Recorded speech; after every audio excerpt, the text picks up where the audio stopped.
সাভারে ভোটার তালিকা হালনাগাদ কার্যক্রম উদ্বোধন করবেন প্রধান নির্বাচন কমিশনার AMN নাসির উদ্দিন। সেখানে আছেন সহকর্মী শিউলি রায়। আমরা সরাসরি যুক্ত হব তার সঙ্গে।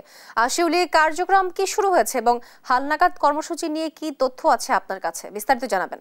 জি, যেমনটা আপনি বলেছেন, আমি এই মুহূর্তে আছি সাভারে ইউনিয়ন পরিষদে এখানে, এবং এখানে কিন্তু কিছুক্ষণ আগেই নির্বাচন কমিশন প্রধান নির্বাচন কমিশন AMN নাসির উদ্দিন উপস্থিত হয়েছেন এবং ভোটার তালিকা হালনাগাদের কর্মসূচি 2025 কিছুক্ষণের মধ্যে উনি এই উদ্বোধনী অনুষ্ঠানটি উদ্বোধনী করবেন। এবং এছাড়া গিয়ে এবং আজকে থেকে যে 20 জানুয়ারি থেকে যে কার্যক্রমটি শুরু হয়েছে, সেই কার্যক্রমটি চলবে 3 ফেব্রুয়ারি পর্যন্ত।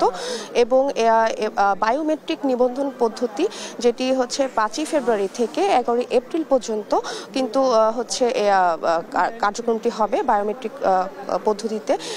গতকাল নির্বাচন কমিশন ভবনে কিন্তু আপনার ইউএনডিপির প্রতিনিধি গিয়ে বাড়ি বাড়ি যে আজকে যে হালনাগাদ কর্মসূচি, সেই কর্মসূচির যে সরঞ্জামাদি, সেই সরঞ্জামাদি কিন্তু প্রধান নির্বাচন কমিশনের কাছে হস্তান্তর করেন। এবং বাড়ি বাড়ি গিয়ে হালনাগাদ যে কর্মসূচি করা হবে, সেই হালনাগাদ কর্মসূচির জন্য কিন্তু আপনার ল্যাপটপ এবং স্ক্যানার সহ 4300 ব্যাগ কিন্তু হস্তান্তর করা হয়। এবং এছাড়া নির্বাচন কমিশন প্রধান নির্বাচন কমিশন উনি কিন্তু বলেছেন যে বিগত যে ভোটার হালনাগাদ হয়েছে, সেই ভোটার হালনাগাদ থেকে কিন্তু এই বছরে ভোটার হালনাগাদ কিছুটা ঊর্ধ্বে গিয়েই হবে। এবং আপনার যেই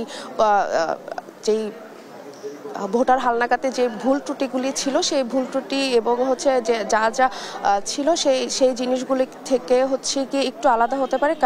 কারণ এবার নির্বাচন কমিশনদের প্রধান গিয়ে লক্ষ্যই কিন্তু অবাধ এবং সুষ্ঠু নিরপেক্ষ নির্বাচন গিয়ে জাতিকে উপহার দেওয়া।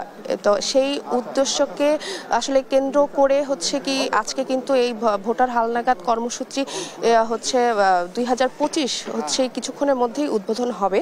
এবং প্রধান নির্বাচন কমিশনার AM নাসির উদ্দিন কিন্তু কিছুক্ষণের মধ্যে এই উদ্বোধনী অনুষ্ঠান উদ্বোধন করবেন। তো এই ছিল আমার কাছে সর্বশেষ তথ্য। তোয়া, আপনাকে ধন্যবাদ।